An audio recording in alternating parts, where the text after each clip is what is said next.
Appearance on Dion's Daily Dose does not imply endorsement from or by any candidate or guest. The views, thoughts, and opinions expressed by Dion Bergeron or Dion's Daily Dose are his own and do not represent the views, thoughts, and opinions of any guest. Material and information presented is for general information purposes only.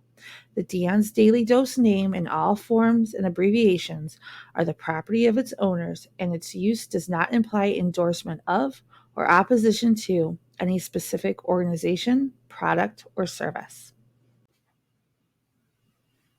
If you'd like to support the show, please visit our Patreon at patreon.com/Dion's Daily Dose. All right. Welcome, ladies and gentlemen, to another episode of Dion's Daily Dose. So I got had a little issue at the beginning. I actually intended to post this as scheduled for later. I thought it did. I thought it was posted, but it wasn't. I don't know what happened, but hey, Chris, good to see you. I don't know. I went back to it to log in and it's still sitting on the screen. I'm like, what happened? But whatever. It was an issue with me apparently and not double checking that I had clicked all the way through, but whatever. So as many of you are probably aware, there was a debate on Thursday night for the Republican candidates for District 1. And first of all, I'd like to send out a thank you to all the people that were involved in getting this debate up off the ground. The people, Shannon McNeish actually had approached me in the beginning and said, hey man, I know you use this platform, right, that you get to stream to all this stuff. What's it called? How do I use it? Because I'd like to get with the Republican Party, right, and make this happen. So Chris Wells had actually had a regular Republican debate scheduled for the Hobart Arts Theater, I believe. Yeah, he had it all set up, ready to go, right? We were like, yeah, good job, man.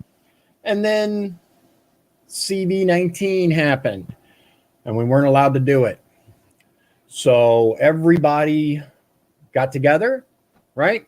The Portage Republicans Art Theater. I'm sorry. Yeah, the Art Theater made it happen. Chris Wells was the moderator, which other than I think you need a little bit faster computer, Chris. Other than that, bang on, man. Great job. Seriously, fantastic work by everybody. I think it went really, really well. I think everyone had a good opportunity to see people in their native environment, as it were. For those of you that did not see, hold on, let me get Kenneth. Hey, Jack, from Very Damp LaPorte, he meant. Yes, indeed.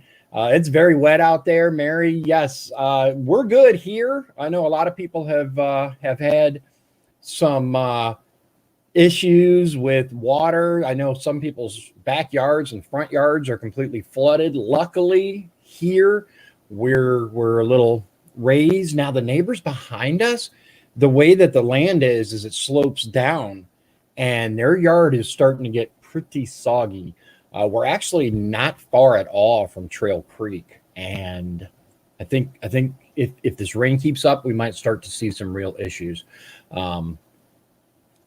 You're very welcome, Chris. Again, he said I had a backup computer that froze. Yeah, so other than the audio, right, which everyone else seems to have been able to hear what we had to say just fine. Other than that, I think it went really, really well, guys. I really do. I think there were some questions, though. I'll be honest. There were some questions that a minute is just such a short amount of time to try to cram a lot of information into.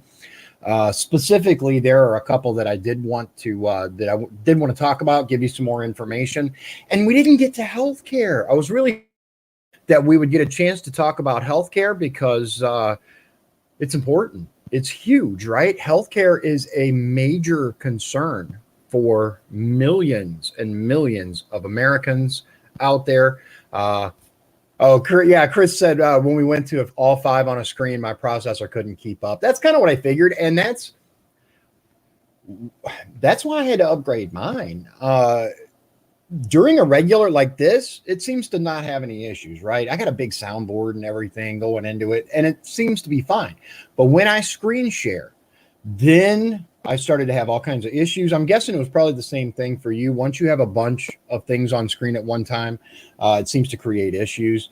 Oh, yeah, yeah. So Chris says, want the healthcare question I had? Sure, sure. I did, just so you know, I did get the email that you sent, Chris, and we're talking it over.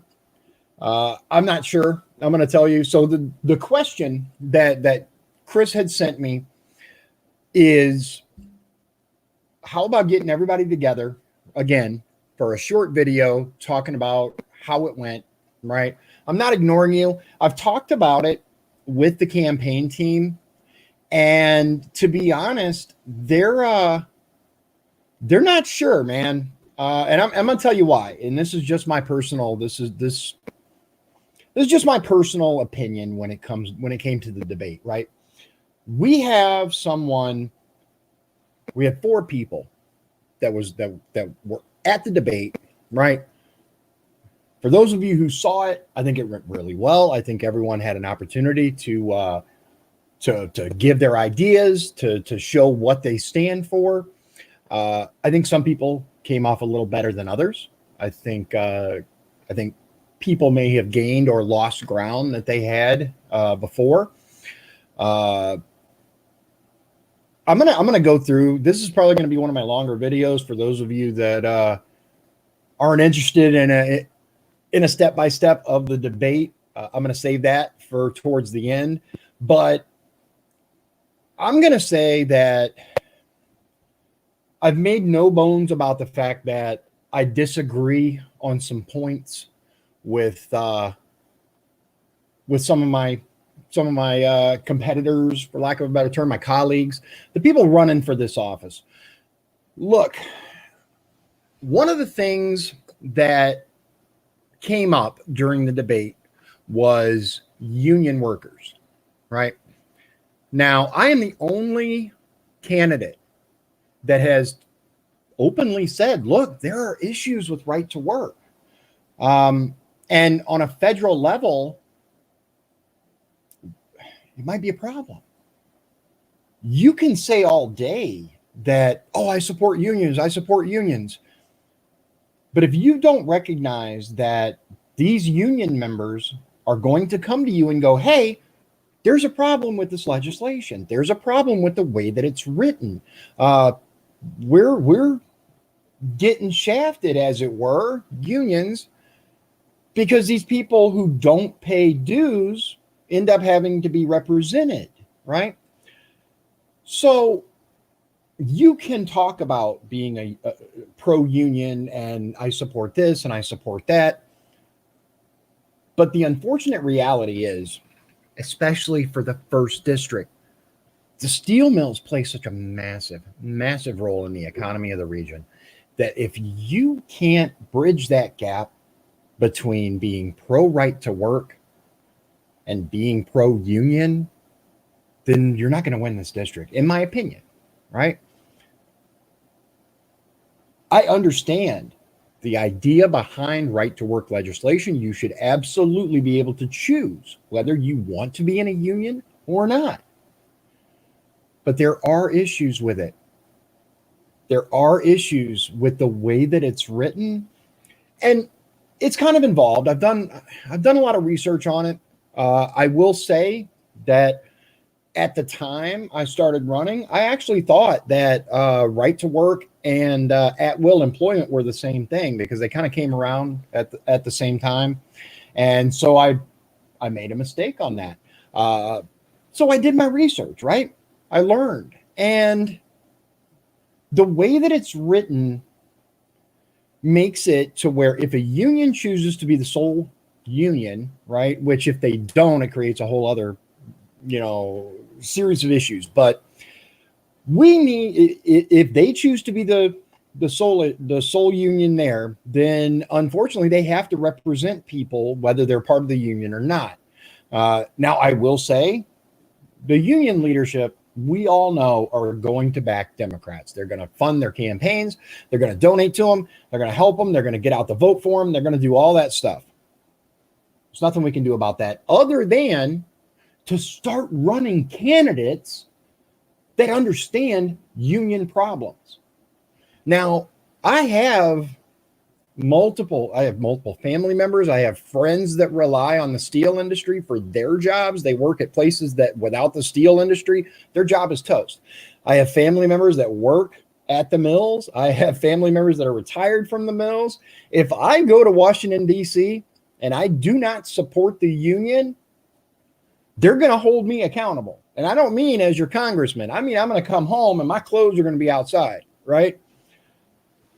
We need someone that does more than just say, I support unions, that get the issue, right? So before we get into the breakdown of the debate and how I think it went and different clips, which I do plan on showing you what I think are my best moments and other people's worst moments and stuff like that. Yeah, Paul did say their unions are funding McDermott and currently Pete. Yeah. And unfortunately, that's just the way it is. It's an issue, right? And I get, especially those people that are like, I would be union if these people didn't take my money and back candidates that I hate, right? Paul says, more importantly, and I will agree with this, candidates who support our workers in Northwest Indiana and what they need/expect. And that's the other thing. So when it comes to workers, right, we all kind of want the same thing. We want a good job, a way to feed our family, a way to take care of them. We want health care, right? That doesn't break the bank. I've said it before many times. We have insurance companies and pharmaceutical companies that are making record profits. We are spending billions of dollars to fill their coffers. I have a healthcare plan, and it's more involved than we should just allow, across state lines, purchase of health insurance, which, look, if there's a way to set it up to deregulate it, to make sure that we have a way of facilitating that, I'm not opposed to it. But I think we need more, right? I think we need price tag transparency, not just what the president proposed, right? Via executive order. For one, if the president isn't president anymore, that goes away. Because one of the first things, let's say Biden wins, God help us all. Let's say Joe Biden wins, right? One of the first things he's going to do is undo everything Donald Trump did. We need people in Congress that understand the necessity of price tag transparency, and make it happen. That put forward legislation to make it a reality, make it law. The other thing that I think is really important is deductible security. I don't know if you've heard me talk about it before. Maybe some of you are, just now tuning in for the first time, but Indiana, the state of Indiana and Whole Foods have been using deductible security for many years. Deductible security in a nutshell is when you have an insurance plan and your deductible for that plan is, the most popular one for the state of Indiana is a $2,500 deductible, right? The state puts that on a card for you. It's like a health savings account, right? They put it on a card for you, and that money can be used for anything health related, right? Doctor's visits, co-pays, medication, prescriptions, even over-the-counter things that qualify. And it all goes towards your deductible. You get instant access to healthcare. Don't have to wait until a massive deductible is paid because it's already on a card. Those two things together would spell over $2 trillion a year in savings for the United States of America. Both of those things are being used by the country of Singapore. They have some of the healthiest citizens in the world. They spend per capita than the US, the UK, France, many, many other countries. Great coverage because it keeps the free market, right? One of the issues with Medicare for all, right, is number one, we could go on forever about issues with Medicare, but with Medicare for all, it would decimate the free market, which is one of the things that keep this country desirable for it's called medical tourism. People come here to have procedures done. They come here for treatments because we have the best healthcare. Many Is it expensive? Heck yes, it is. Heck yes, it is. But unfortunately, the way it's set up is the way it's set up increases the free market. It allows for medical research, new discovery of drugs. Listen, I am not a fan of the pharmaceutical industry. I am not their friend. They don't give me money. It's not a huge. I'm not a fan, right? I'm not a fan of the pharmaceutical company. I'm not a fan of insurance companies. I would love to have a plan, to have a healthcare plan that would cover all of us. I'd love to have universal health care. Medicare for all is not the answer to that. So let's see here. Get back caught up on some comments here. Let's see here. Paul says, but I'm seeing more of my union people turning on D's and choices of, their unions. Yeah, I agree. People are tired of seeing the same stuff over and over and over. Jose asks, how are things in your state? They're good, man. How are things down there with you? It's interesting because with everything locked down, right? I started doing these live streams and they've actually turned out really good. How are things down there with you, man? It's been a little bit since I've seen you on. Paul says, looking at ours and LP finally. Yeah, libertarian. Paul says, reduced unnecessary hours too. Look, that's a really good point. When you have something like Medicare for all, for example, the state of I think it was Washington. It was either Washington or Oregon. I'll have to get back to you on which one it was. I don't remember which one, but they actually put a number of people on single payer, right? Essentially Medicare for all, a single payer system. And healthcare costs rose by over 30% with no increase in healthiness, no the people being better off, right? All it did was cost more. That's it. One thing that we've noticed with deductible security is because it adds an element of fiscal responsibility to it. Because here's the key on the money that is put on this card. So, for example, right now it's a state level issue, state of Indiana. When I worked at Indiana State Prison, here's the way it worked.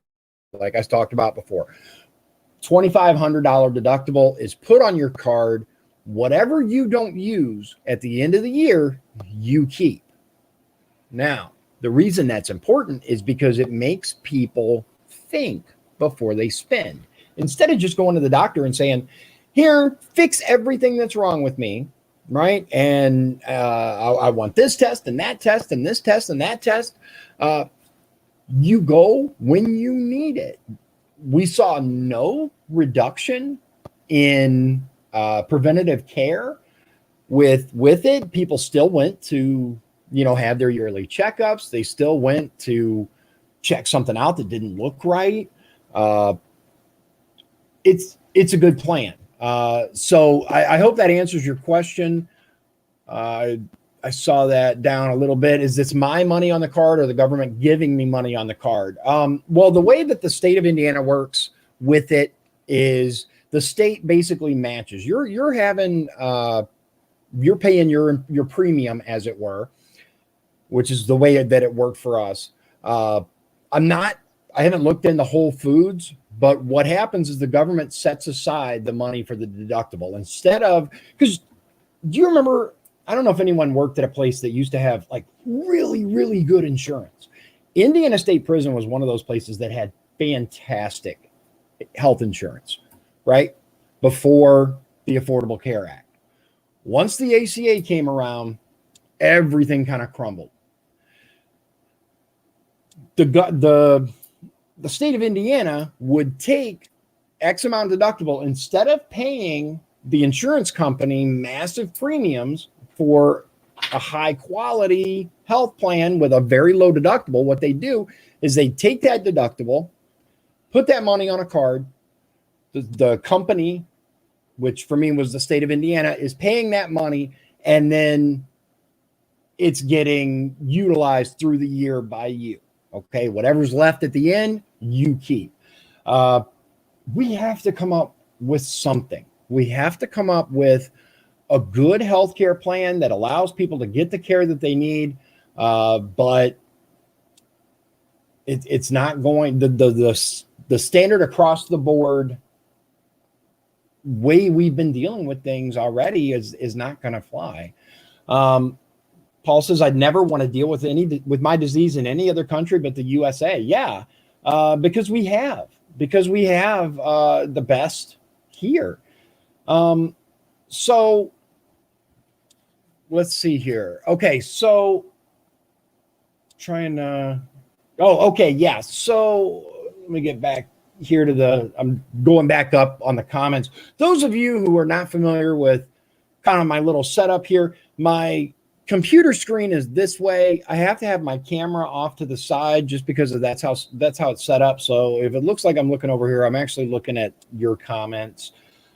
Mary says that's why they need to legalize pot instead of pushing pharmaceuticals. Look, I am not a fan of the pharmaceutical company. Massive smear campaign, a massive disinformation campaign when it comes to marijuana. It's been around for many, many, many years. Hard right Republicans, unfortunately, believe the misinformation and the that's been put out there. Many of the older generation, remember this allegedly documentary called what was it, Reefer Madness, right? That was put out there, and I personally would like to see marijuana removed from the controlled substance list so that it can be dealt with on a state-by-state basis. Look, we know Indiana is very, very conservative. We have those people that are like, it'll never be legal here. But we have to remove the federal barrier to that.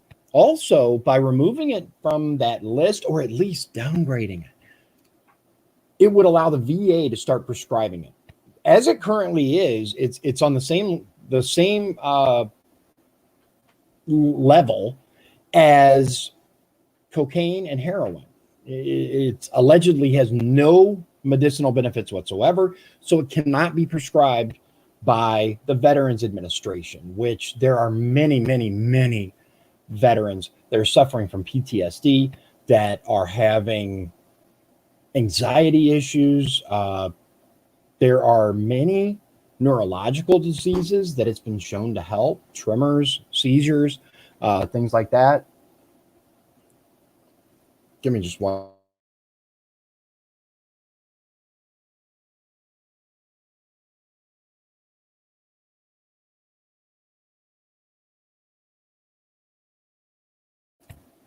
Okay, sorry about that. Son came in.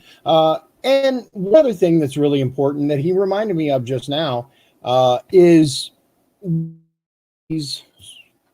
with socialized medicine, as we've seen in Canada and stories from the UK. Whenever you get a single payer health plan, you start to deal with massive wait times. That's what we would be looking at if we suddenly had Medicare for all around here. Oh, Dave says big pharma takes the research dollars here, then sends the manufacturing overseas, and that has to change. I agree with you wholeheartedly. We've One of the things that the CV-19 pandemic has exposed is weaknesses in our infrastructure. Right? It has shown that some of our manufacturing is overseas. Critical components, such as pharmaceuticals, are produced in other countries. Not good. So Jack said, yeah, Indiana HIP actually now has a deductible for unnecessary emergency room visits because of all the people that are going to the emergency room for little tiny unnecessary things. Yeah, so Paul says we're trying lots of Bible thumpers and older folk in Indiana who still fully believe in the government's lies from the 60s and 70s. That's absolutely, absolutely true. Okay, so Sarah does make a good point though. Have you ever had a kid come to school high on pot? I've seen people high. You'd maybe rethink some of your position, medical purposes. Okay, on a very limited basis. So kids shouldn't be getting high anyway. Decriminalizing it on the federal level is not going to affect that. They are able to go right across the border into Illinois and get it. What I'm talking about is the ability for the Veterans Administration to prescribe it to our suffering veterans. That's what I'm talking about. As long as it's on that list, the VA can't prescribe it. That's the core of the issue. I get that there are issues with marijuana. I get that our youth use and abuse it. But Illinois has already made it legal to sell, right? They're getting it from there. It is what it is. I don't think that allowing the VA to prescribe it is going to make that big of a difference. Okay, so Sarah says, some of us have a degree in psych and taking cognitive psych. The damage pot does to your brain is irreparable. And my students aren't that close to the border. They're growing it in their farms. If they're growing it in their farms, then they're already breaking the law. Different laws or relaxation of laws isn't going to change it for them. Again, my issue is the inability for our veterans get what they need. Let's see here.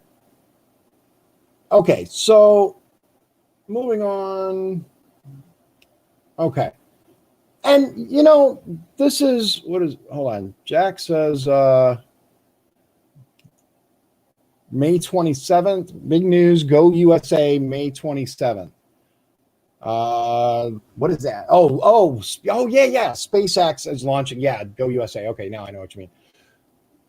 Yeah, there's SpaceX. This is going to be the first time a private company, right, is launching astronauts into space. And I believe it's the fifth time that they're using a new vehicle. Only 5 times in the history of spaceflight. This is number 5, the 5th time that they're using a new method of external atmosphere, right? Leaving the atmosphere. So let's get into the debate a little bit. Let's talk about a couple of things. I talked about healthcare. I would like to see.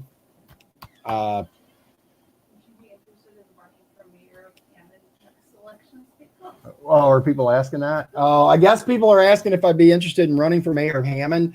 You know what? If I had a house in Hammond, I would. But I don't live in Hammond. I think you should live where you're going to be a mayor of. I also think that. This actually reminds me. I want to talk to you guys about something. So there has been talk, right, of redistricting District 1, right? So if that happens, let's just play what ifs for a minute. Let's say, hypothetically speaking, that I win in June, right? June 2nd. Let's say I win that, and then I win the general, and I go to Congress for 2 years to be your congressman. And then they redistrict, and out they redistrict and remove Michigan City from the district, right?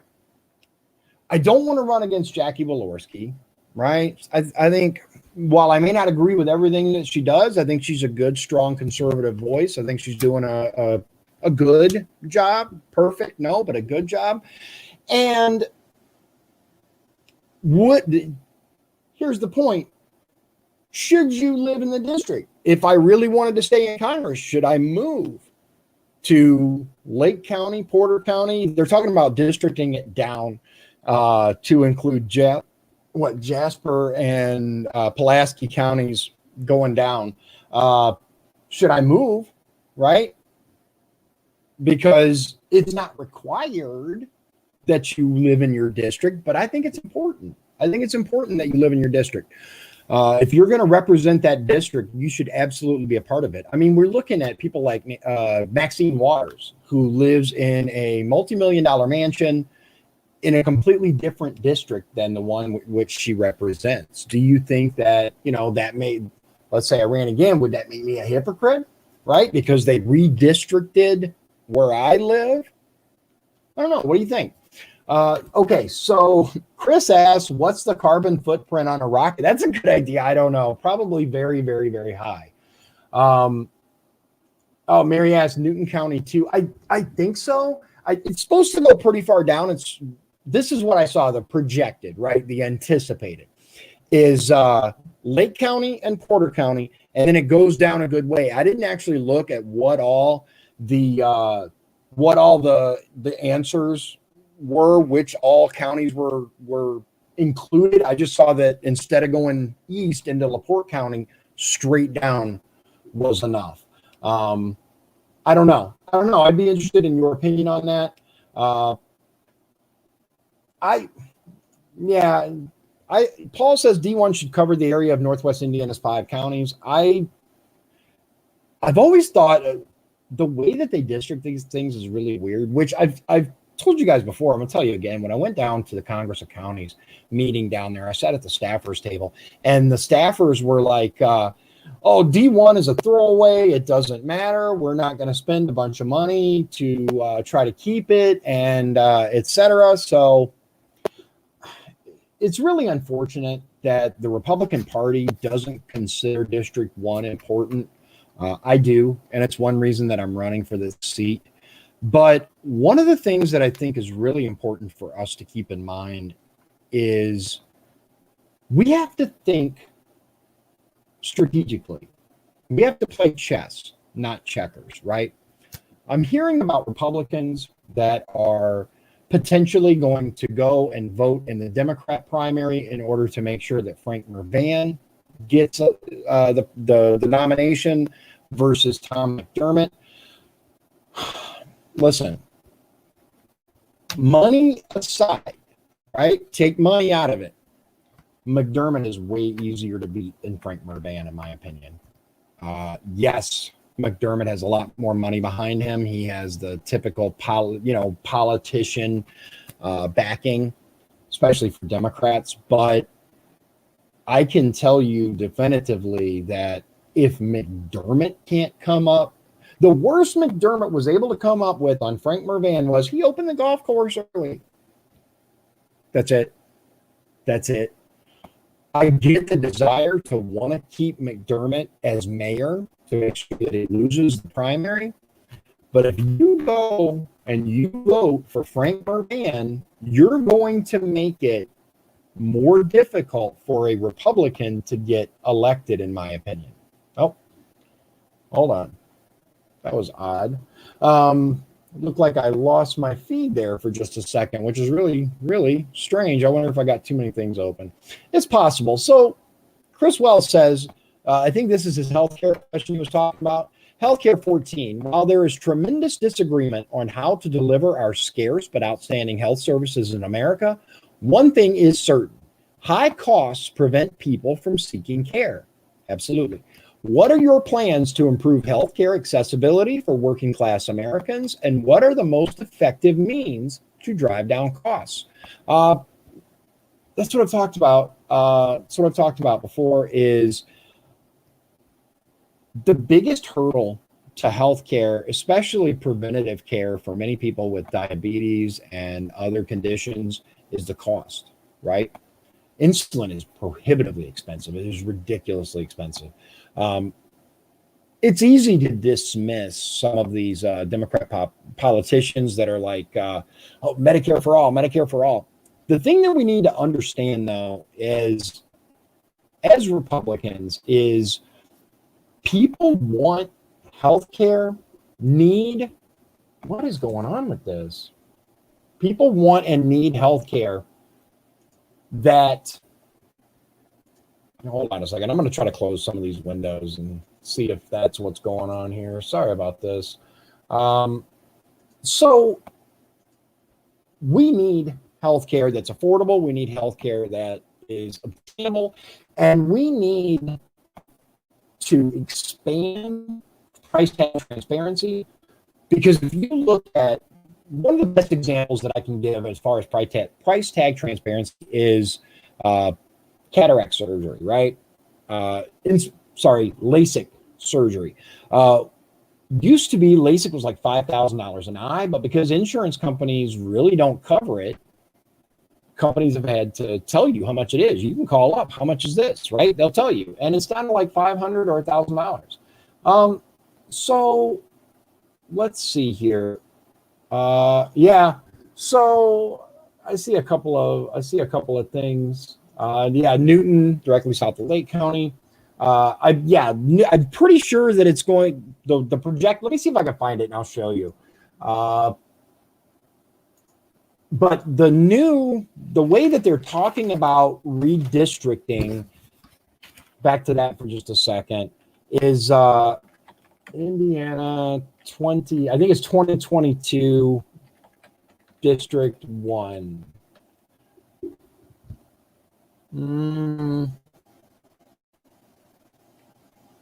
Not sure if I can find it right now. Oh, wait. Hold on.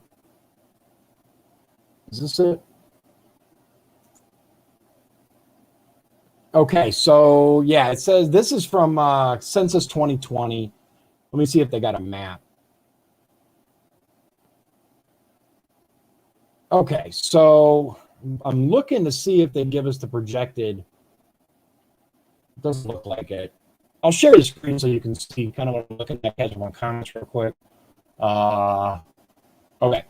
Yeah, that's true. Sarah says many people think Northwest Indiana is South Bend, Illinois, Lake Michigan to Lafayette. That's true. Mary says it really should include the counties known as the region: Lake, Porter, Newton, Jasper, and LaPorte. That's what I think as well. Unfortunately, they're talking about removing LaPorte from District 1. I don't know if that's actually what it's going to be. And look, Sarah, I will absolutely agree with you that widespread marijuana usage, especially among high schoolers and even before, is a problem. It is absolutely a problem. We get these kids that go to school stoned. They're not paying attention. Some of them fall asleep in class. My son, right? I have a teenager. He's going to be a senior next year. He comes home talking about these kids that show up and they reek of weed. It's an issue, right? But that's been going on for a very long time. When I was in high school, before they ever started to legalize it, I had no problem if I wanted it, getting it, right? My friends were able to get it. What is going on? I think I just have too many things open.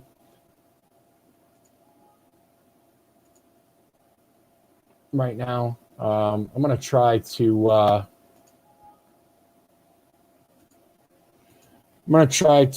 really. I'm going to try to close some of these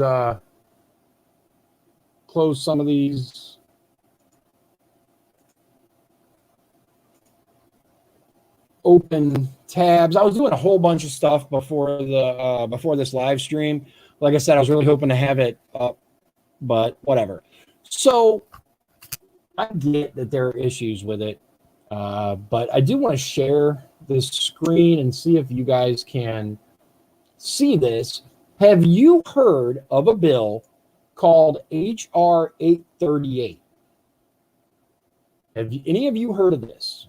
HR 838. Let's see if you can see. There it is. Good. Okay. So, HR 838, right? Wholesale domestic surveillance of gun owners. Now, this is firearmspolicy.org. Oppose HR 838. The issue, Threat Assessment Prevention and Safety Act, also known as the TAPS Act, right? Now 180 of 435 members of Congress, leaves only 38 more necessary for it to pass. 180 co-sponsors, right? With a true bipartisan split of 90 Republicans and 90 Democrats. Now, I'm going to let you look into this if you want, but here's what it comes down to is it creates a list. It creates a little group, right? That allows people to compile a list. These people are not elected. They are appointed to this position. And I'm going to go through this real quick. It says here, this Republican-sponsored bill would establish a task force of 24 unelected, generally unsupervised individuals to oversee a national strategy of monitoring private citizens under the guise of preventing, quote, targeted violence through behavioral threat assessment. The act would also give the Department of Homeland Security the authority to issue grants to, quote, eligible entities in order to encourage those entities to hand information to fusion centers, which are defined as collaborative efforts of state, federal, and local governments with the goal of maximizing the ability of such to detect, prevent, investigate, apprehend, and respond to criminal or terrorist activity. The government could then use the data it collected to build behavioral models based on otherwise harmless behavior, such as purchasing 2 handguns in 1 month. That model could then be used to target unwitting innocent gun owners as potential threats. Because, according to some people, you don't need more than that. Moreover, HR 838 would authorize the government to spend $25 million a year through 2024, effectively wasting over $100 million of the taxpayers' money to spy on the American people. The TAPS Act is potentially disastrous for those intent on exercising their right to keep and bear arms, and assuredly catastrophic for the privacy rights reserved to the people under the 4th and 14th Amendments. This is what Chris says. They can't go sideways, right? There's no way that could possibly end up going bad. Back to what Paul makes a good point, and he says it may be true for many who want to abuse. When we were talking about marijuana, that's not fair to the rest with alcohol. Look, no one's saying it should be completely unregulated. I am not saying that for a moment. If we were to do something to allow it to be specially prescribed to VA members, then it would need to be regulated in some way, shape, or form, just like alcohol, just like tobacco, So Sarah does make a very good point. She says there have always been mixed messages that pot is okay. Stop with the mixed messages and you'll be more effective at stopping teen usage. We had a huge discussion in class this year, Mrs. Wells. If it's legal in Illinois, how can it be bad for me? And I think the same discussion, during that discussion, you should probably mention smoking. You should mention alcohol. Both of these things are not good for you, right? But they are regulated. They're allowed to be purchased because we're adults and we can determine. It was never meant for children. Nor should it be used by children. I want to be very clear. marijuana should never be used by anyone under the age, I personally say like 25, just because the brain isn't finished growing. Sarah, you know a lot more about that than I would as far as the development of the brain and the ages. But we have to do something. Standing by the typical Republican, you know, talking points on it and listening to the generation that was brainwashed by reefer madness and uh, pharmaceutical companies pushing that it was evil and it was this and it was that, I don't think is the answer either. We need to work together, right? I understand that there are issues, absolutely. And that's one thing that I will say is, if I am elected as your congressman, I will be open to what you have to say as far as, look, this is a problem, right? This is a problem with the kids that come to my class. Uh, some of them are stoned out of their mind. I am absolutely all for stopping underage usage of not just that, but alcohol and tobacco as well. She says this was from a kid who dropped a joint in the hallway in front of the guidance counselor, but we always have amazing combos in my classroom. I'm sure you do. You're a very well-reasoned and intelligent individual, and I'm sure you're an amazing teacher. Uh, yeah, so Jack says, problem is people shouldn't did in pain for years before either. Yeah, so look, we have a problem in this country with opioids. And I am someone who has personal information and personal connection to that problem. My son's mother, youngest son's mother, is she had her issues right with it, and I mentioned before when I had interviewed Sarah Bloom that DCS in my case did their job, and they reported to me when she had OD'd. Okay. And I had to go down and I had to pick my son up. Opioids are a very, very serious problem in this country. And it's something that is going to take people understanding that there are more methods out there to treat chronic pain than a pill. A pill pushed by a company that does, companies, they don't want you to get better. Pharmaceutical companies don't want to fix your problems. They want to treat your symptoms so that you'll continue to stay hooked. That's what it's all about. It's a game. It's a game. Sarah says, now I'm blessed for them, not for us. It's not a game for us, right? We have people that are dying. I saw where a head of a pharmaceutical company was held to account, right? He was actually sentenced.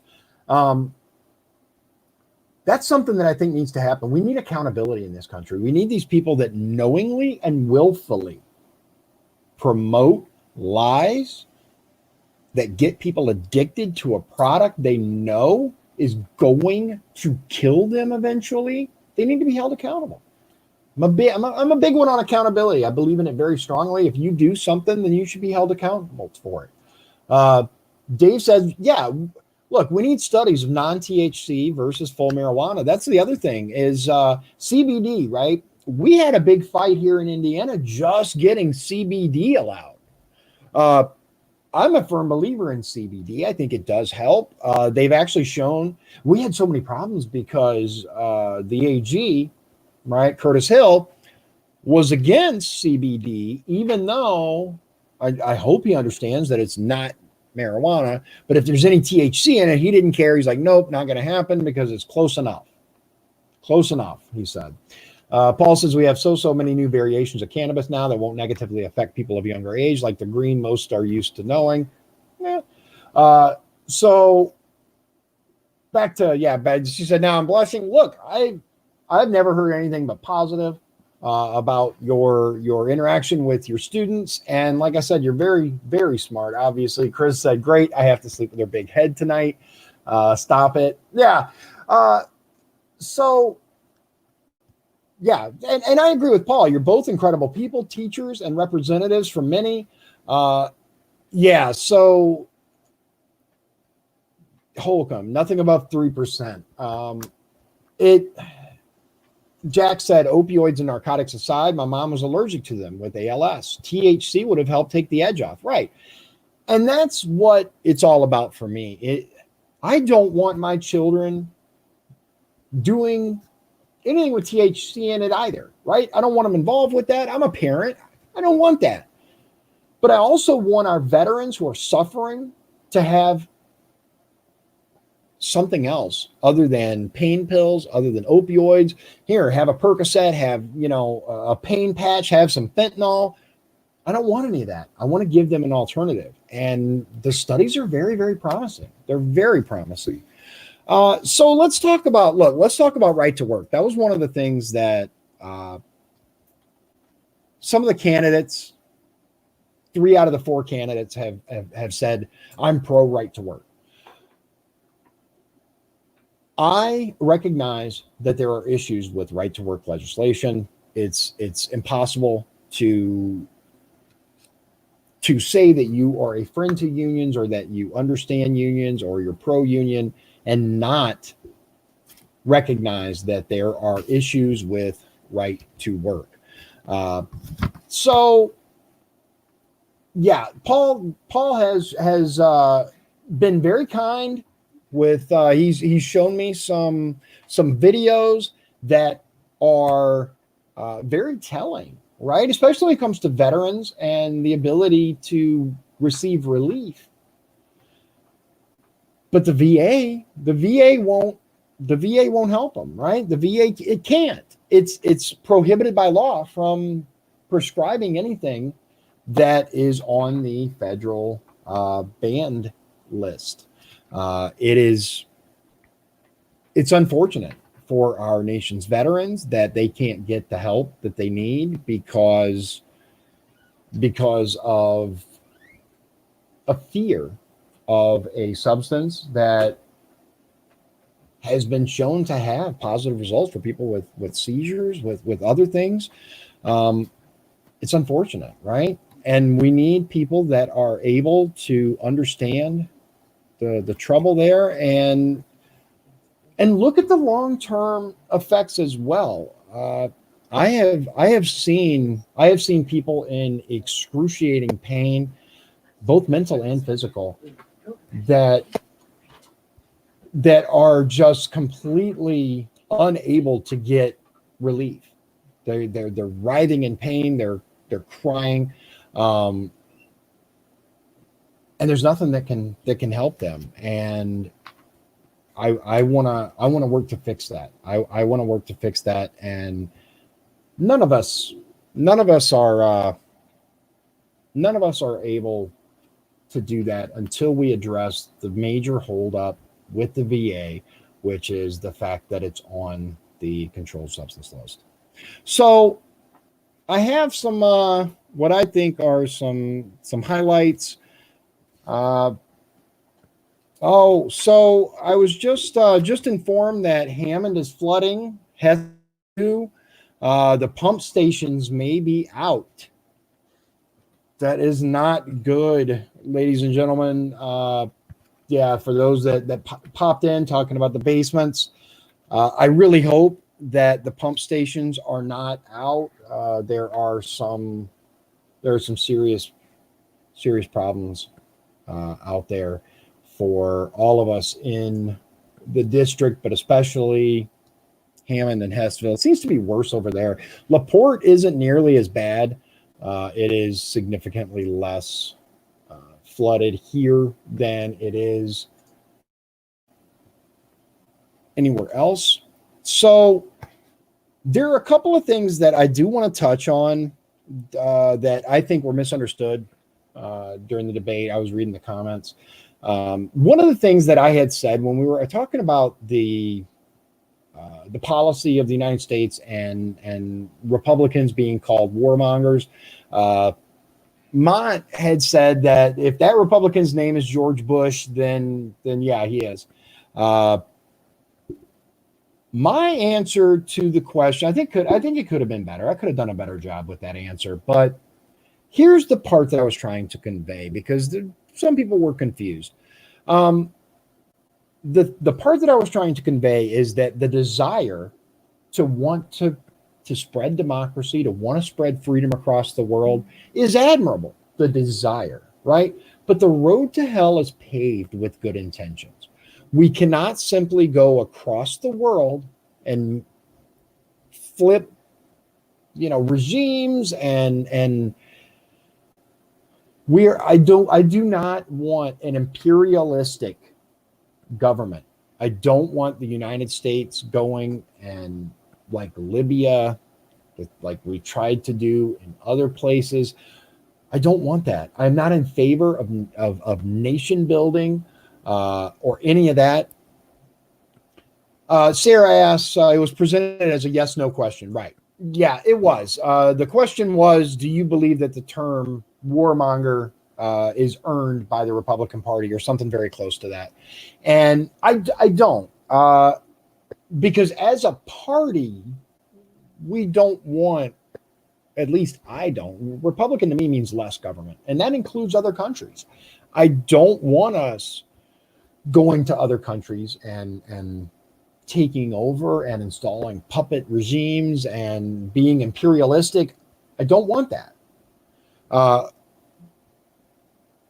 But there's something to be said for being a nation builder, right? There's something to be said for as a desire, right? There's something to be said for the desire to bring freedom to other countries. Because when we look at oppressive regimes like North Korea, like China, stuff like that, we feel for the people. The Chinese people are not a threat to us. They are not the enemy, right? Okay, so thank you, Chris. I appreciate it, and it won't show all of it, but it will show part of it. It says for this question, quickly answer 2 yes or no questions and give a follow-up. Establishment Republicans have long been criticized for warmongering and or nation building, costing Americans billions of dollars, and more importantly, the lives of some of our greatest soldiers. Are those criticisms accurate? Does America need to change course on using a military action abroad? So it was a yes or no question, so I answered no. And let's bear in mind, right? And I think this is really, really important. One of the other candidates did say it. It wasn't the Republicans that were, causing Libya's woes and the murder of Gaddafi. It wasn't Republicans responsible for that. It was Clinton and her warmongering self. I fully believe, and I've said this before, I fully believe that had Hillary Clinton won the election in 2016, that we would be at war beyond Afghanistan. And let's talk about Afghanistan, because here was my point on Afghanistan. We had, it was brought up, oh, you should definitely want to go and avenge American lives. Yes, absolutely. I remember where I was when those towers were hit. Exactly, right? And I called my buddy who was working nights, and I woke him up, and I said, hey, man, I said, we're about to go to war. We were just attacked. And he's like, what's going on? I said, the Twin Towers are down, bud. And he goes, what? I said, yeah, it's on all the stations. Turn on the TV, man. We absolutely wanted vengeance, right? We have been in Afghanistan long enough that the people we are sending over there weren't even born yet when 9/11 happened. At what point is our mission complete? At what point can we bring our soldiers home? The people that we're fighting now are completely different than the people that were responsible for that. That was my point. I think it might have gotten lost in translation a little bit. Dave Irons says, and 100%, we lost 55,000 people, young men in Vietnam For what? For what? And this was my point to follow up with was what are the conditions, or what do you think is required, something like that, because the whole question didn't come up, but it was basically what's necessary to declare war. And I said, the the necessity falls when American lives are at risk, right? When there's a direct threat to the United States, we have created an ability for the president, whoever it is, Donald Trump, a Democrat, an independent, whomever, we have created an ability for the president to do military actions across the globe without declaring war. And I think that's a problem. I do. While right now we might like who the president is, what happens when we don't? What happens when the president is someone that we don't like? When it's someone who is a warmonger? We've got secret operations and Navy SEALs here and Green Beret there, and these things are being done because they can be, right? We need to change that. So I'm gonna see if I can find this. So a couple of things that I think were really good. Uh, there is one thing I have. Okay, yeah, there's other stuff I want to cover. Sarah wants me to go back to right to work. Uh, Look, I have talked ad nauseum about right to work. Um, there are live streams where I go into it a lot more. Um, the problem the problem is evident, uh, but we're not going to win this district unless we have someone who understands the issues and is willing to talk to the unions, the members, not the leadership. I'm not talking about let's shake hands with the leadership and slap their backs. I'm talking about let's talk to the members. Let's say, I get it, man. I get it. I see why this would create an issue for you. I see why you have a problem with this. Let's talk about it. Let's try to fix it, right? Um, yeah. So Dave makes a really good point. How we blame any other country for 9/11 other than Saudi Arabia is nuts. I don't know if you guys saw it, but the FBI made a big oops, and they actually released a name that was supposed to be redacted. Um, so it actually pointed to a Saudi Arabian, was he a diplomat, right? I think he was at the embassy, but it shows that Saudi Arabia was involved. We know they were involved. The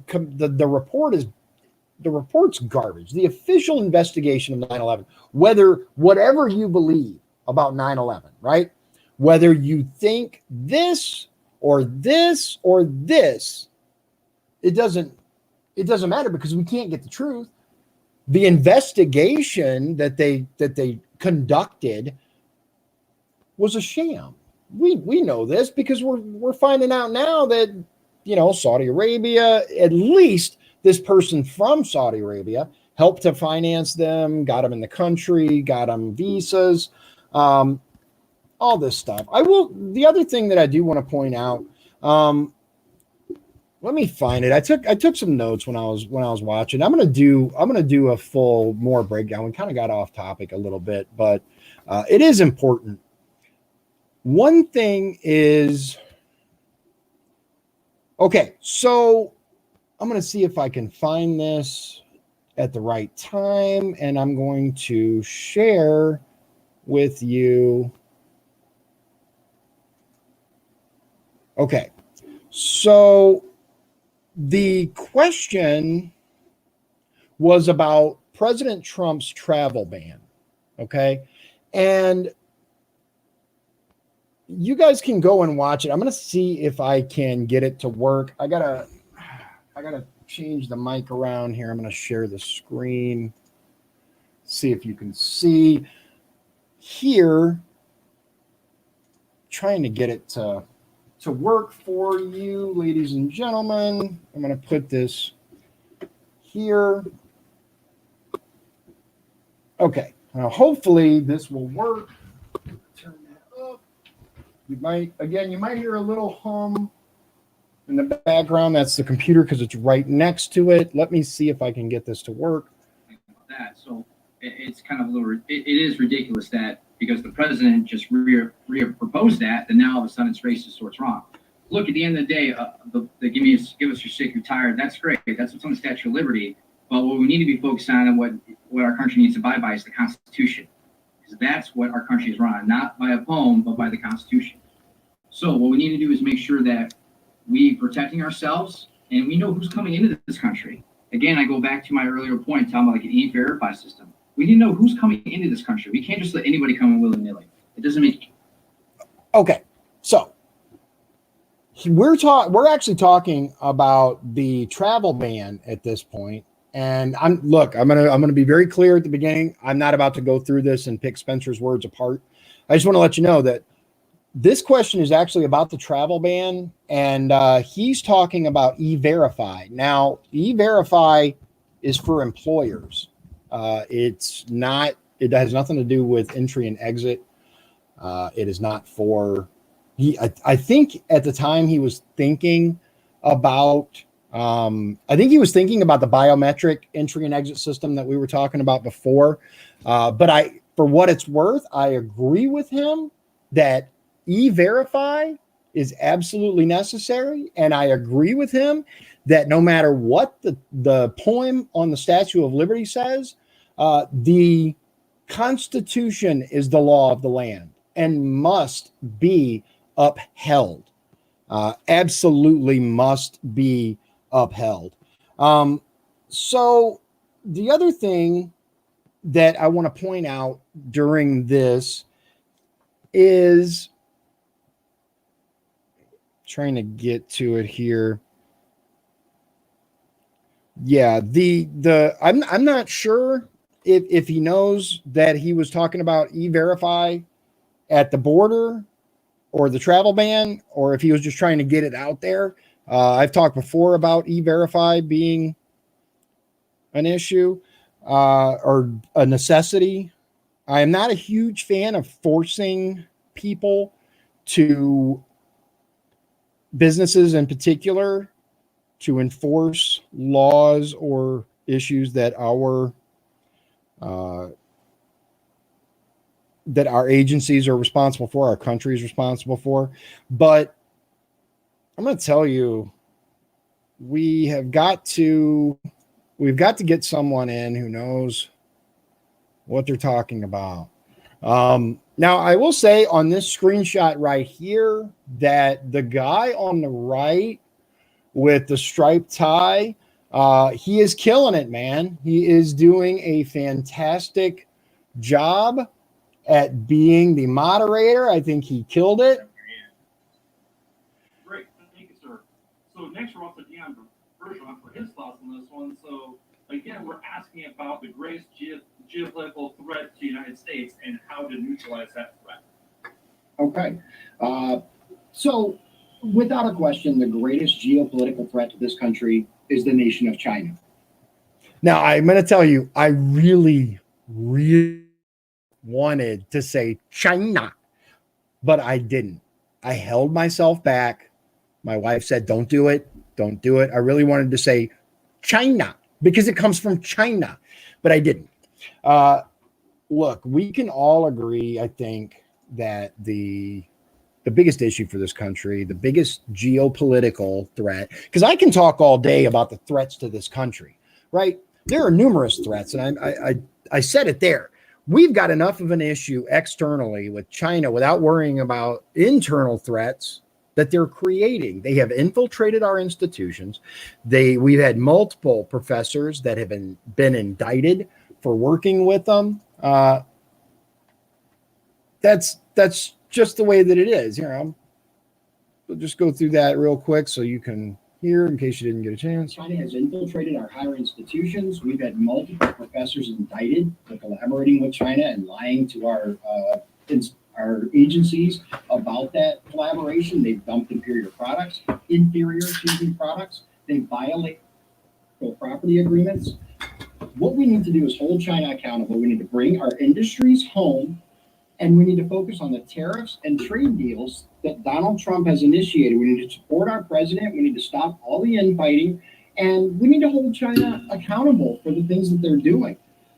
We've got, and because of this external threat from China, they have turned our own citizens against us. They have brainwashed them in our institutions. They have fed them that communism, that American imperialism is bad. We see it every day. We've got leftist professors telling students what to think instead of how to think. Great. Thank you, sir. So that really does sum it up. I don't know that there's a whole lot that I can add to that because we've seen it, right? We've seen it over and over that China has taken things that we've created and they have used them without paying for them. They've stolen from us. Hillary Clinton is directly responsible, in my opinion, for, and look, not just Hillary Clinton, the Democrat Party. Look at Dianne Feinstein, right? She had a Chinese spy work for her for 20 freaking years. Are you kidding me? Why she is not being held accountable for that is beyond me. So other can't look. The bottom line on this is we have to pick a candidate that's able to win. I will say, Chris says, I think Mon's best answer was about nationalization of all China debt. I agree with that. That was actually what one thing that I was going to say. I just ran out of time. I don't know about the Chinese citizens that have purchased property here, but I will say that I don't think we should owe China a dime. I really don't. There is a push by China to try and blame us for the panic that is sweeping the world when in fact it was them. What do you guys think? I'm just curious. What's your thought about Mont's being pro Betsy DeVos? The Department of Education has come under fire recently, especially Betsy, right? Betsy DeVos. Now, the thing that he quoted, the thing that he was talking about was that it was good that they reintroduced what was it? It was about assault on campus, right? And the fact that there was now a due process, right? It wasn't just, if they claim it, then it absolutely happened. I will say that was really important. But I'm going to tell you, ladies and gentlemen, let's talk about the Second Amendment for a moment, because one of my biggest takeaways from this debate was each of the candidates' stance on the Second Amendment. Now, Delano, I don't know if you guys know this. If you got a chance to see it, you will see that Delano actually wants more screenings, more laws, mental health background checks, all that stuff. I don't think that's going to go over well. We are already experiencing the greatest attack on the Second Amendment in, I believe, the history of this nation. We have people that are talking about willy-nilly issues, right? That this gun's bad because it's this color. This gun isn't this gun isn't allowed because it's tactical, right? I was like, no, no, no. I will tell you this. When I think Mon had a really good showing, guys. I really do. Until he got to that Second Amendment question. When Mon answered that, he's against fully automatic weapons and the soccer moms, and I don't care what Karen thinks we should or shouldn't have. I don't care. It's not up to Karen.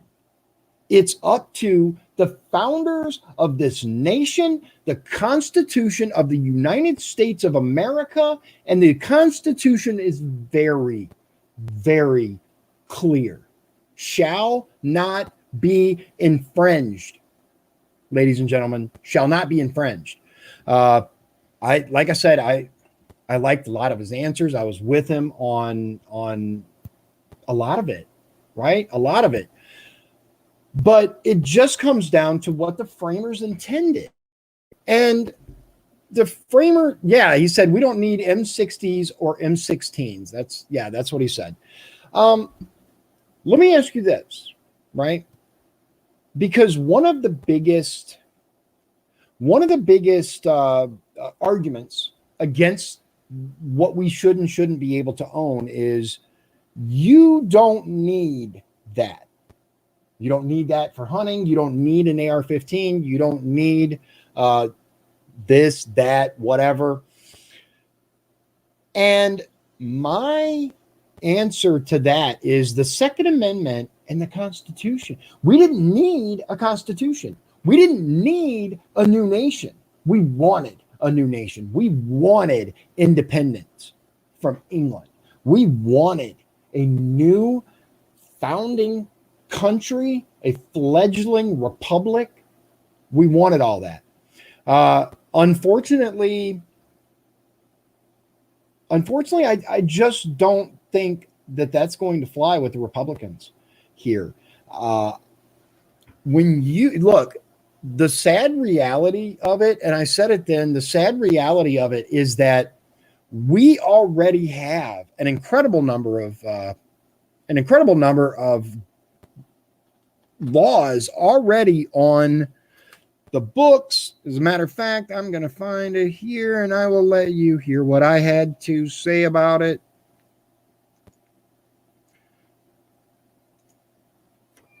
I don't know what's going on here. Yeah, we had an issue with my sound for some reason. They're saying, okay, let's get this pulled up here. I don't know why, but I don't know if it was Chris's computer that the issue was, but at least everybody else was able to hear me. So here we go. in the chat, I think they hear me, so can I start over? Oh, never mind. So am I Go good? on, you can be heard. You can be heard. It's me, I can't hear you, but everyone else can hear you. So go on. All right. Thank you, gentlemen. Look, we have to look to the founders, right?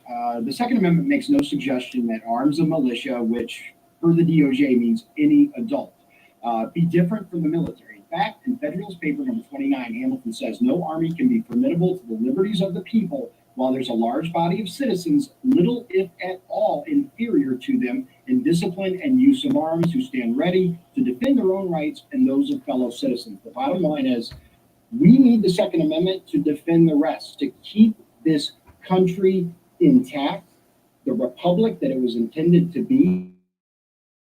Amendment. There are already multiple laws in the books, 200 of them, in fact, at the federal level, to prevent things like felons from purchasing firearms, automatic weapons, things like that. We've already had our rights infringed over and over and over. I am the only one who have the Second Amendment on my vehicle. It's been there for years. Okay. I will protect your Second Amendment in Congress. All right. So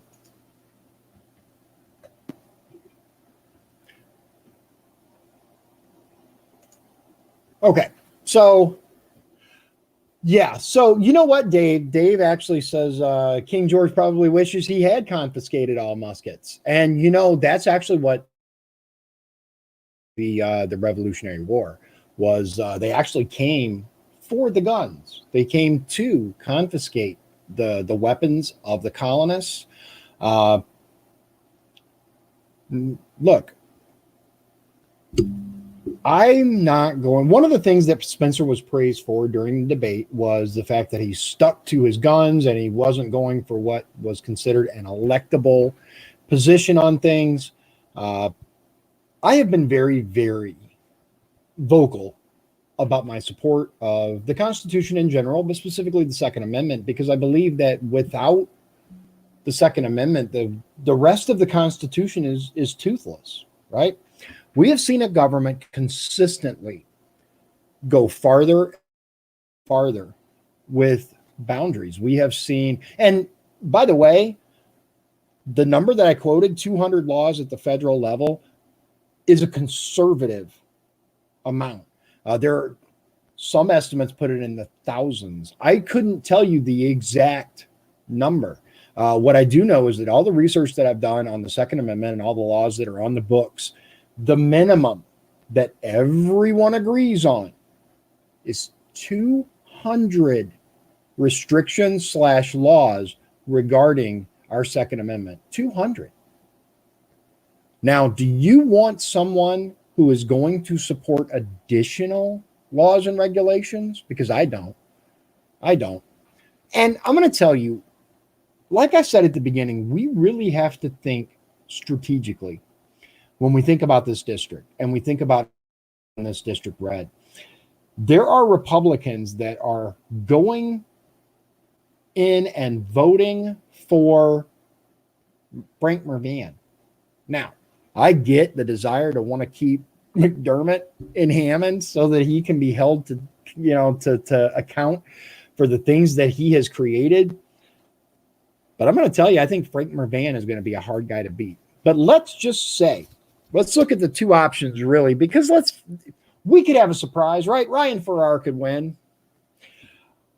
Oh, I wanted to tell you. So listen, I don't know if you guys had a chance to watch this, but I'm gonna do a thing to break down the Zoom meeting that we had with St. Timothy's Church.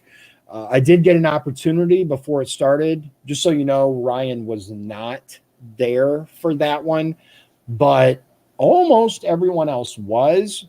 While we were on camera, and what you see behind me, I had everything except Donald Trump behind me. I moved our president for the debate, and I didn't put him back. I thought it would be bad form, just because it was primary. Look, it's a Gary church that's holding this.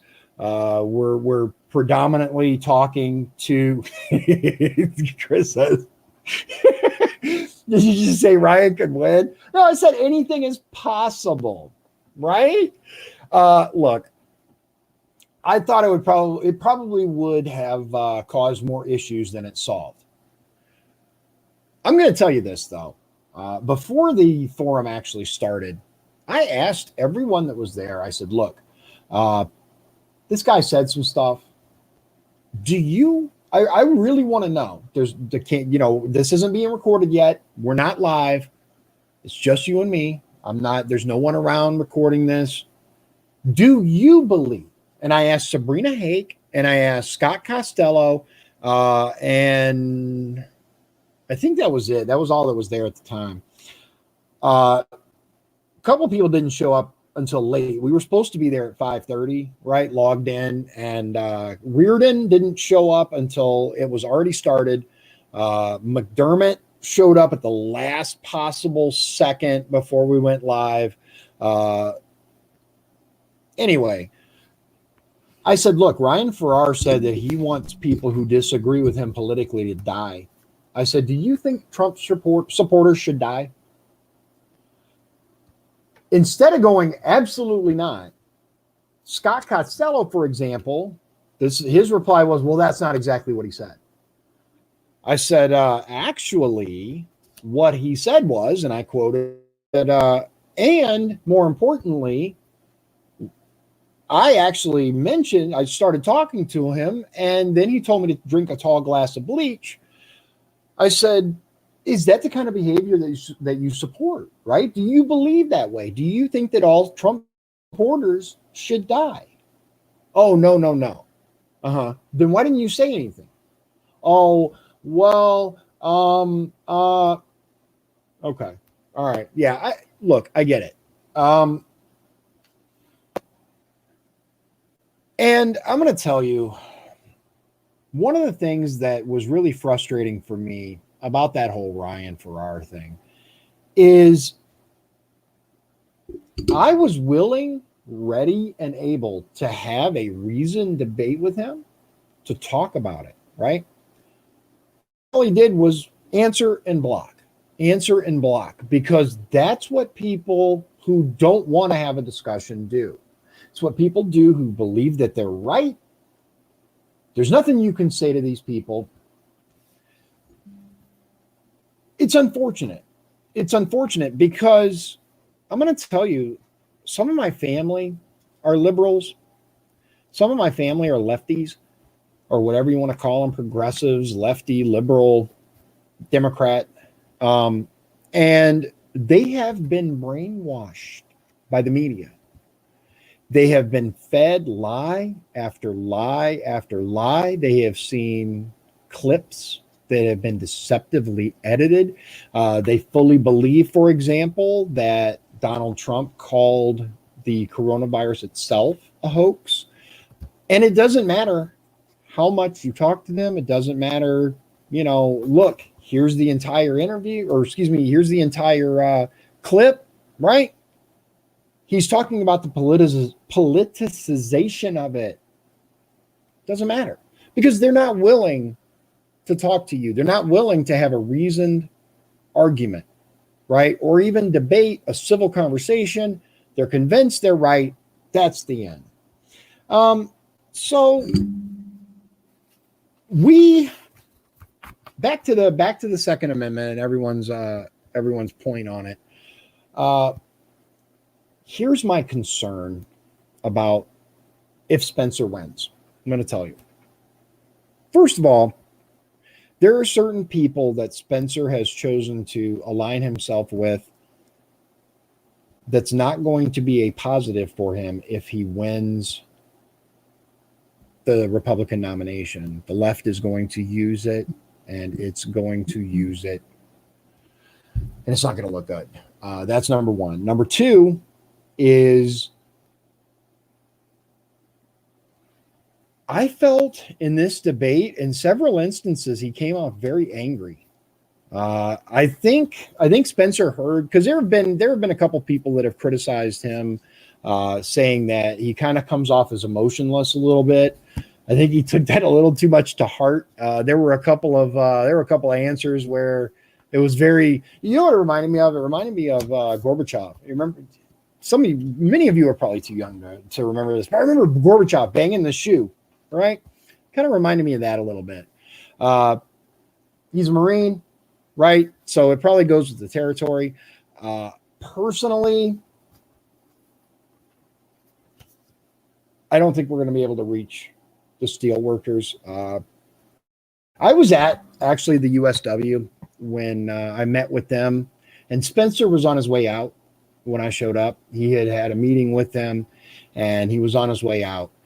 And I was sitting there, I was looking at all the pictures that they had, and they have some really cool pictures in the USW office. If anybody's ever been in there, that tracks the history of the steel mill way back to the beginning. My wife has showed a picture before of a Christmas tree that her grandfather bought for the mill, the mill tree. My family is deeply connected to the steel mills. I cannot come home if I do anything in Congress that would hurt the mills or steel production in the United States. Steel is a huge part of the economy up here. We have to maintain production above the level that would occur in an open market.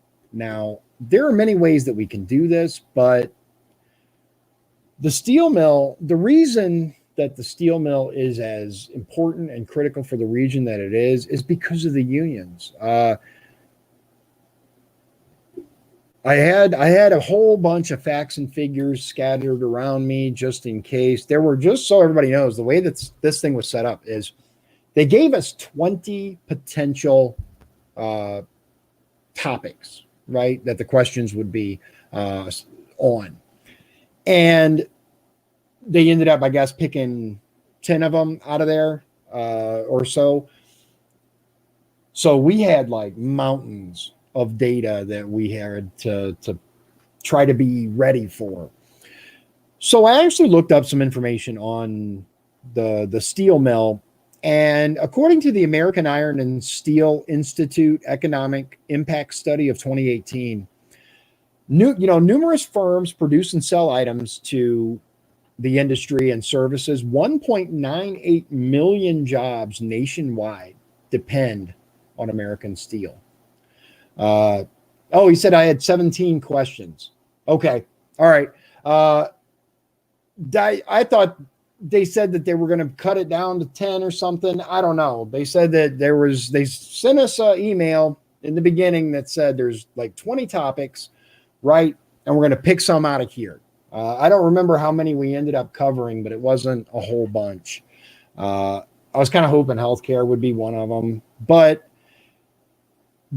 1.98 million jobs nationwide depend on American steel. $131 billion in wages and benefits paid.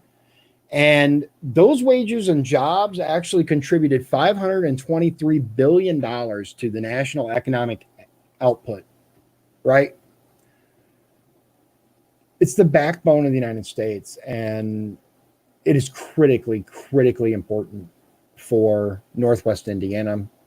If we do not have a Republican, if we don't have a Republican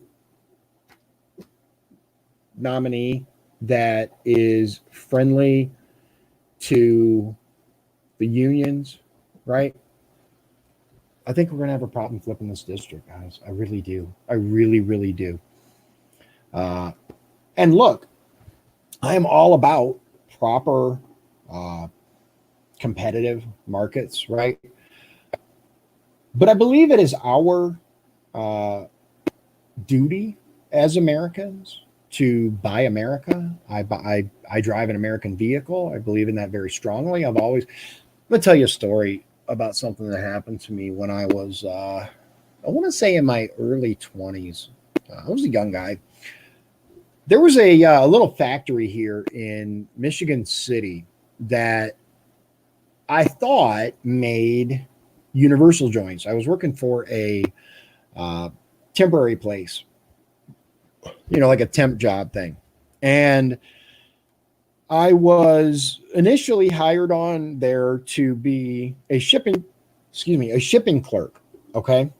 So basically what I would do is I would take the boxes that came off the line, put them in the box, bring it up on the computer where it's going, take the label off, right? Put it on there and have it ready for the UPS or mail guy or FedEx or whoever was coming for it. They had a shortage one day and they didn't have people on the line. And so the guy's like, hey, I need you to come over and fill in for a little while. The guy's not going to be here till later, so you can get on the line. So I went over on the line, and it was universal joints, right? Like for cars. And here was the production, right? These boxes came down the line, right? And the boxes said made in the USA on them. And you open them up. My job was to pull this U-joint out, which was in a bag, right? The bag had a sticker on it that said made in Mexico. My job was to peel that sticker off and put it in. I'm sorry. It came in on a bag. We grabbed a box, folded the box. The box said made in the USA. We grabbed the U-joint, peeled the made in Mexico sticker off of the plastic bag and put it in the box. I said, how is this legal? And the guy said, well, the box is made in the USA. I was like, are you kidding me? I said, this is not right. This is not right at all. at all. And the guy's like, it's legal. This is what people have been doing with our country for a very long time. And I'm sick of it. I want to make Made in USA the gold standard again. So just so you know what happened, I actually left and I didn't know who to report it to. I wanted to report it. I wanted to get it shut down, but I didn't know who to call. I called the Michigan City Police Department. They told me they were going to look into it. Did they? I have no idea. I don't know. I didn't know who to talk to. I did make the call, though. I did make the call, and I didn't go back to work there. It was disgusting. It was absolutely revolting, and it's very frustrating that places can get away with stuff like that, especially because his only answer was, well, it's not against the law. That's your answer. It's not against the law. So overall, I think the debate went really well.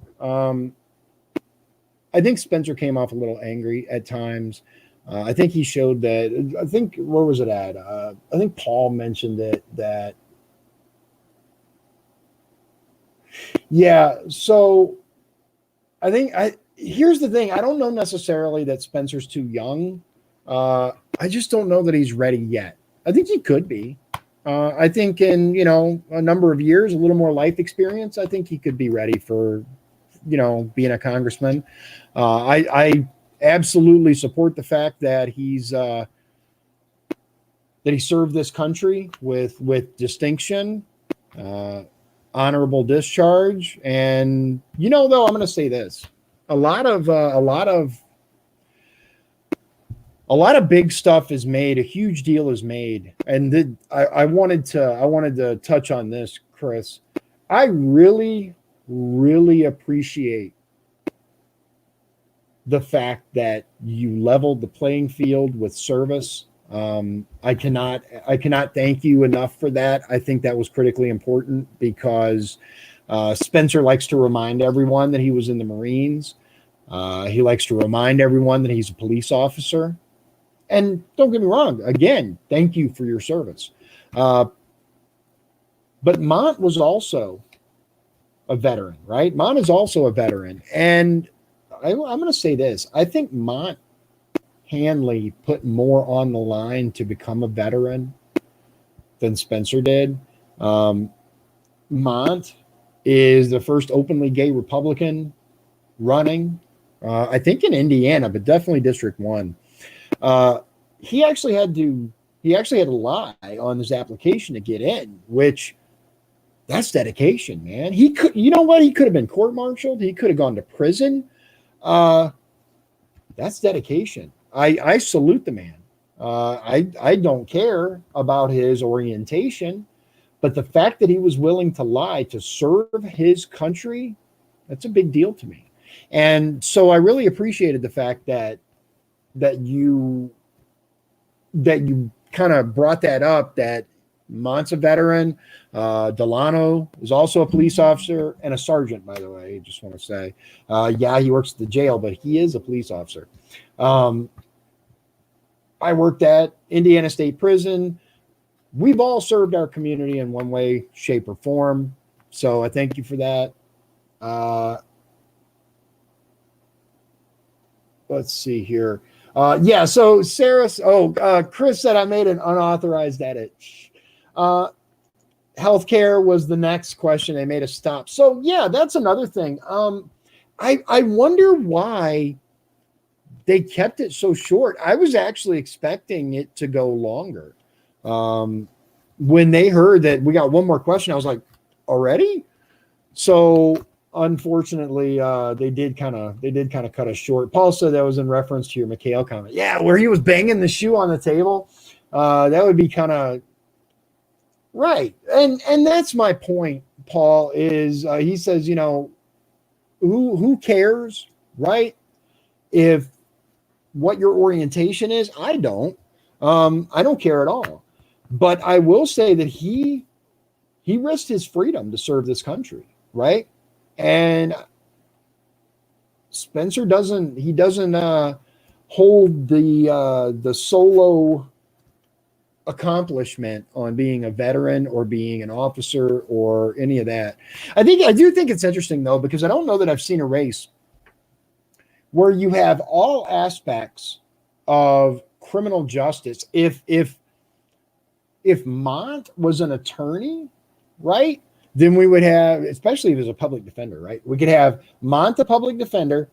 We could have Delano, the police officer Spencer, the police officer that arrests them, at least if you're in Hammond.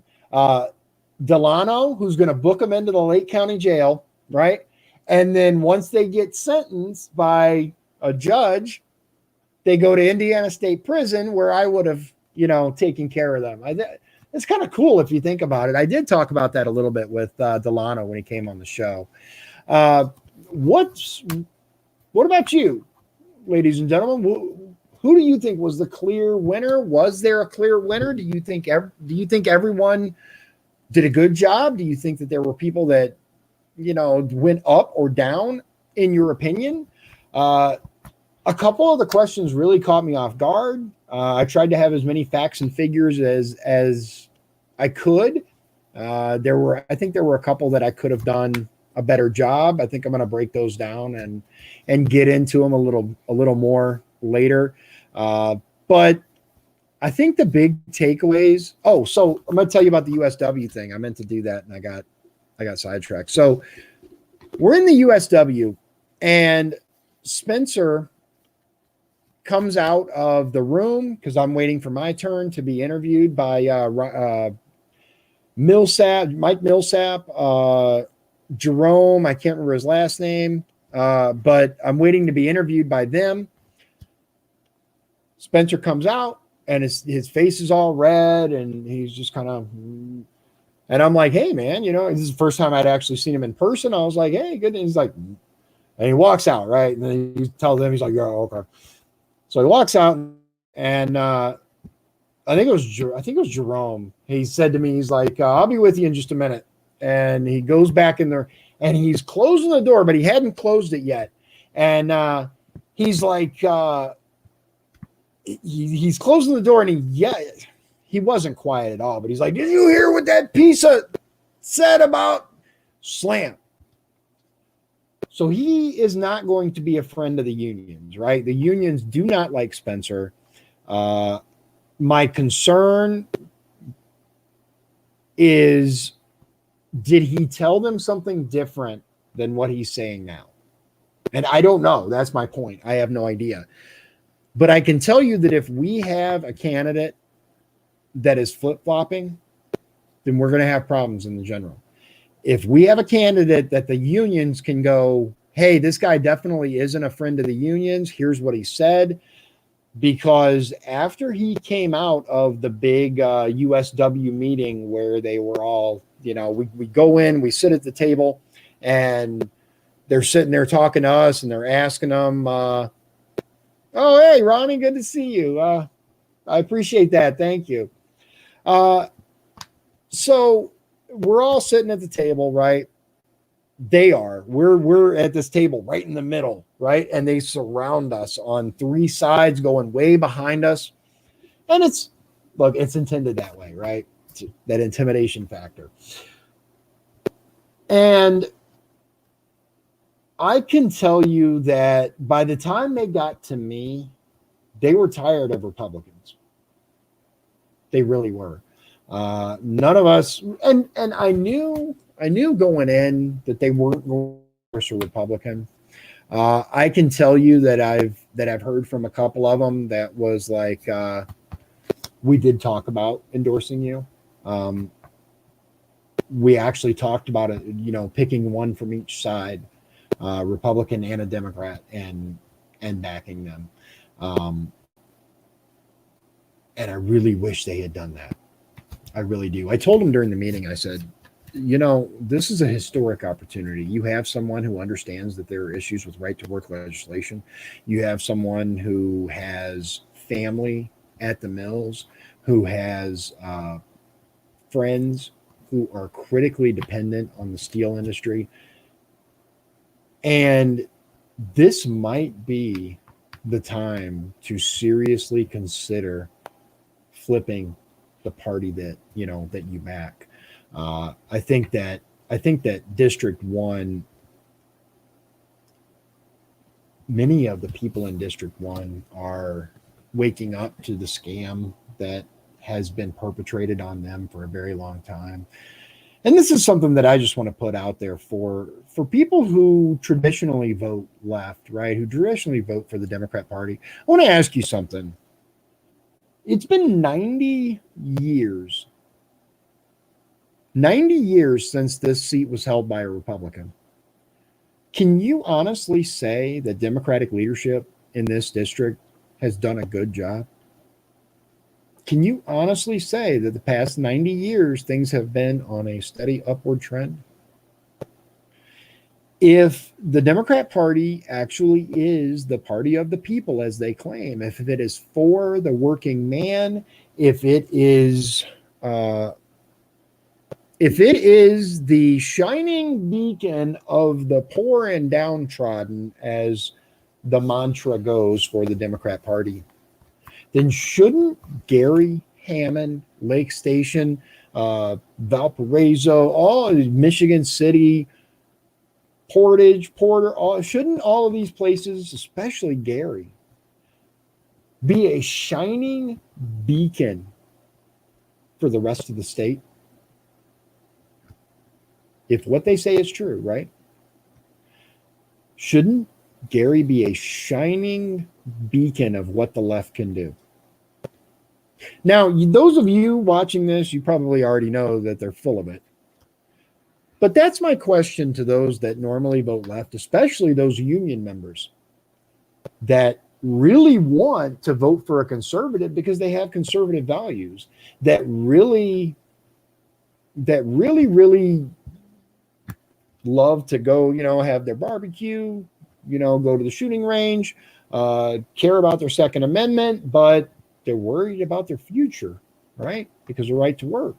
They're worried about the unions possibly not being able to negotiate for, and they're also worried. I'm going to tell you, they're also worried about the Medicare for all, because these union members. I'm going to tell you, one of the best things about the steel mill union jobs is the health care. The health insurance at the mill, at least, was absolutely amazing. The unions negotiated that, right? I get that there are people that don't want to be associated with the unions, and you have that right. You absolutely have that right. But there are many people that swear by their union and are going to get rid of their union. They're not going to leave it. And unless we can reach across that aisle and tell them, hey, I get the issues, right? Then they're not going to vote.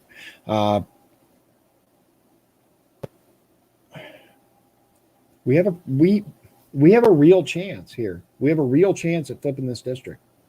We really do. Better than we've ever had in this 90 years. But if we don't put someone forward that the union members can get behind, it's not going to happen. You can talk about your growing up and the way that this person and that person and all this. But unless you can truly tell a union member that, hey, I support you, we don't stand. If we don't put forth the right candidate, we don't stand a chance. My platform hasn't changed since day one. I've called out issues with right to work. All of a sudden, some candidates have changed. Oh, I support unions. Right. It is what it is. That's just what it comes down to. And so, a little bit lighter note. So, what do you guys think about Joe frickin' Biden saying, if you have a problem figuring out whether you're for me or for Trump, then you ain't black, right? Right? I wanted to make sure I wrote that down so I got the quote correct. What? What? Seriously? There's more about the debate that I would want to that I do want to show you, but we're getting a little deep into it. Probably people getting a little bored. I'm going to show you a couple things real quick, and then we'll call it a night. I'm going to do, just so you know, I'm going to do a breakdown of the Zoom meeting another night. Did you guys see the former mayor? Here's the point, right? Soderquist. So he received an additional, it's older, I know, but an additional 6-month sentence for attempting to cover up his stepdaughter's embezzlement of the city court money. And the judge went off on him. You stole from the food pantry? That's obscene. I've sentenced many politicians in my 40 years here, but what you have done, your city is full of people who are unemployed, underpaid, and on welfare. What the hell were you thinking of? Are you goofy? Answer me, the judge demanded. The former mayor answered, no. Oh, come on. Moody continued, so what you did is all right? Shame on you. The other thing that I don't know if people, I don't know if you guys know, here's the whole thing, right? 11 counts of conspiracy, wire fraud, and filing false tax returns. A jury last year also found the former mayor and his wife guilty after an 8-day trial. Listen to this. Afterward, the government became aware the former mayor had installed in the Lake Station City Hall a system to secretly record telephone conversations and listened to about 30 of the recorded calls made or received by potential government witnesses. Let me see. This was what I wanted to show you before. As you can see here, we have the current, this is the 2010s. This is our current district. It used to be, right, you could see it went down, but again, there's that weird into-county thing. Unfortunately, they're not showing what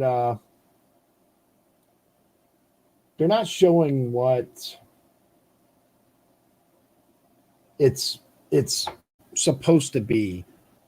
I was hoping they would. The projected one,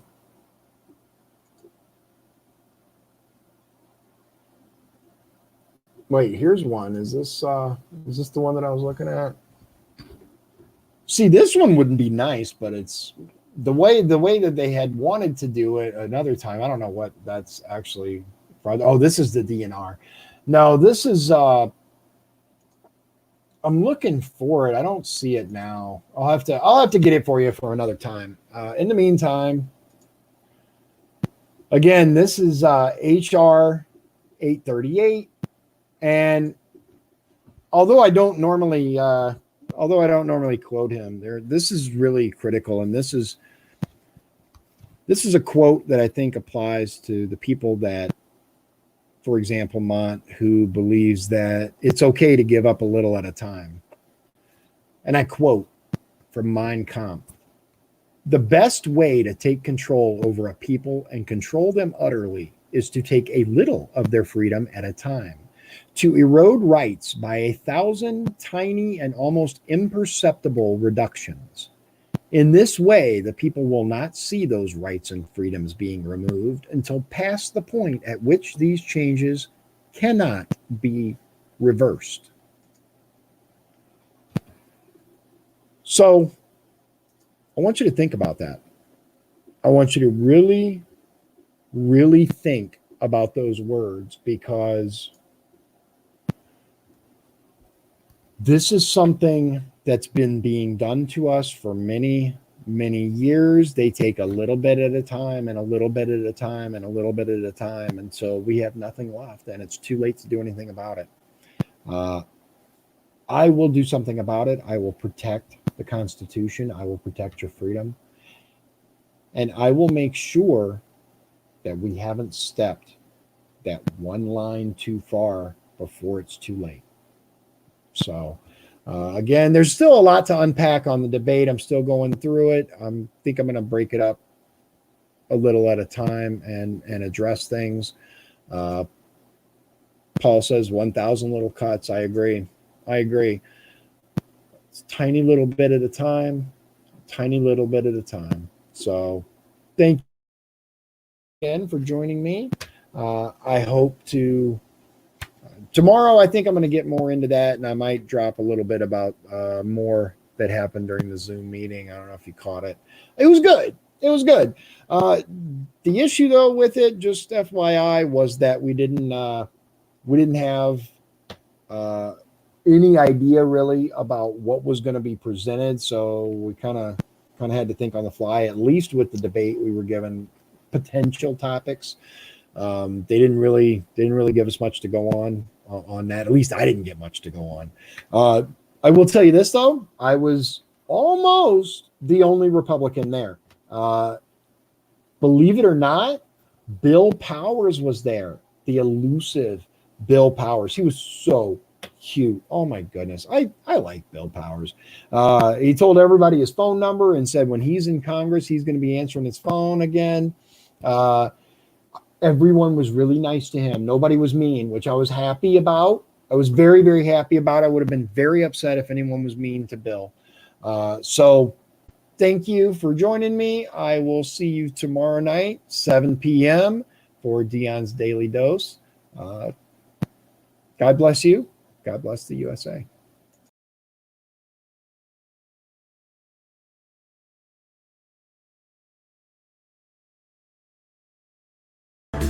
If you'd like to support the show, please visit our Patreon at patreon.com/Dion's Daily Dose.